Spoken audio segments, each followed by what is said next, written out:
You're tuning into Black and White Sports on YouTube. The no-holds-barred truth on sports. The main event starts now. Here we go. Let's talk about the Dallas Cowboys quarterback, Dakota Rain Prescott. Now, to me, man, Dak seems like a good dude. He frustrates me when he just doesn't show up in the playoffs against the Niners. And my God, highly disappointing the way he performed against the Packers. No way in the world the Cowboys should have got blown out. That was the worst beatdown in Cowboys history. Forget the final score. It was the worst beatdown. The Niners' losses were one thing. That Packers loss was one of the worst losses I've ever seen a team. Yeah. It was one of the worst ass whippings I've ever seen a team get. Yeah. At home in the playoffs. Didn't even show up. Stephen A. Smith didn't have to keep his, he had to basically have to calm down because he was so excited, but he wanted to save it for the first take the next day. Yeah. That's how bad it was. Yeah. The only reason Mike McCarthy survived that is because he's a lame duck coach, and rumor is there may be some collusion between Belichick and Jerry Jones. But anyway, man. Yeah, when it comes to Dak, man, yeah, he's a good quarterback, but I think he's a good dude, man. Not really. I do too. I think he's probably a pretty good dude. Yeah, I think he is. But out of the blue, we find out that this female said that Dak assaulted her like in a parking lot of a strip club back in 2017. Dak said, well, she was actually trying to extort $100 million from me. And I think I actually made a video on this. I was like, man, if this is true, man, Dak could be in a whole bunch of trouble. Well, I made a video on it too because they had figured out that from a criminal standpoint, the actual assault charges were past the statute of limitation. But when he countersued her, it activates a trigger in Texas that could open him back up criminally. But now the police have said that I don't think they're going to charge him. Well, you know that Dax is the one that sued her first. It wasn't her.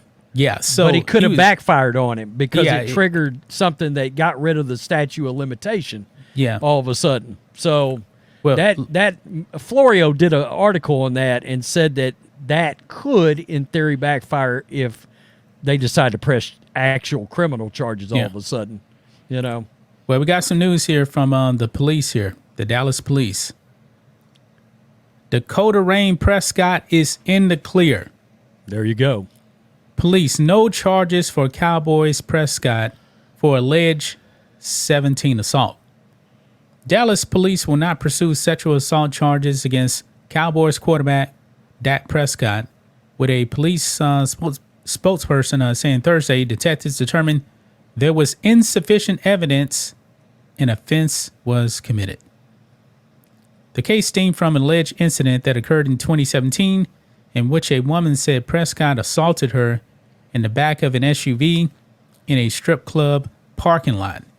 In March, Prescott filed a suit seeking monetary relief in excess of $1 million after receiving a letter in January from attorneys Bethel and Yoel Zahai.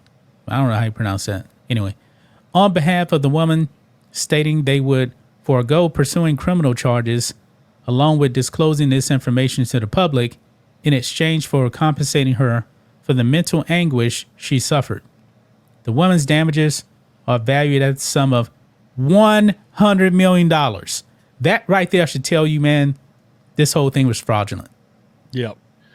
Reminds me of Trevor Bauer's situation, really, as well. Yeah, that's a good one right there, too. I mean, this is outlandish, man. $100 million. This had a very Michael Irvin feel to it from the very beginning. Yeah. You know, when it started, I was like, that didn't pass the sniff test, you know? No, because it seems like she wasn't worried about the quote-unquote assault. She wanted the money. Money grab. That's right. And this is nothing more than the money grab. The woman filed a countersuit and criminal charges after Prescott's initial filing. And I believe this is what Dat's attorney actually said here. Quote, "I want to thank the Dallas Police Department and Dallas County DA's office for their thorough investigation of the allegations against Dak Prescott. As we knew they would, they found nothing in their extensive exploration of the facts that would support a criminal prosecution. We are confident that at the end of law enforcement's investigation into the extortion case, that they will find the accuser and her attorneys just as guilty as Dak is innocent. As I said from the beginning, Dak is a great football player, and well, I wouldn't go that far, but anyway, and an even better human. He would never assault any woman. These false allegations were brought up 7 years after the alleged events for one reason and one reason only: to line the pockets of the accuser and her attorneys. Their behavior is an affront to all the true survivors of sexual assault." And you know what? The timing is interesting, right? Dak Prescott is up for a big payday, right? Yeah. Yeah. A massive payday. I'm thinking Dak is going to get something like $50+ million per year. So somewhere right around 55 million is probably where he's going to be at. Yeah. Yeah. And she wants that Wouldn't money. be surprised to be the highest. Oh yeah, I wouldn't be surprised either, because these contracts, man, they're not about you being the best. It's about the timing. I mean, we saw I don't think Peyton Manning or Tom Brady were ever the highest paid QBs, but those guys are clearly the two best QBs of their generation. And certainly not Tom. I don't know if Peyton was, but, Tom was always giving New England a discount. Man, I insane. think Peyton Manning was earning an average of 19 a year in Denver when he was there for the 5 years of his contract. Did Tom Brady get $30 million in any season with the Patriots? I don't think so. No, he didn't. No, I don't. Because I know with the Buccaneers, he got what, like $27 million or something. I was going to say he didn't get it with the Bucks either. No. To my knowledge, I think he got 26 times 2, maybe. Yeah, something like that. And you got mediocre QBs. I'm not calling that mediocre. That were getting double that amount. I mean, it's insane, man. Dak is going to get his money. When Justin Herbert's getting 52 a year, that stinks of horseshit to me. Justin Herbert is not. We're about to get the Chargers fans and the pitchforks out. Thanks for watching the show. Be sure to like, comment, and subscribe. Be sure to tune in next time on Black and White Sports.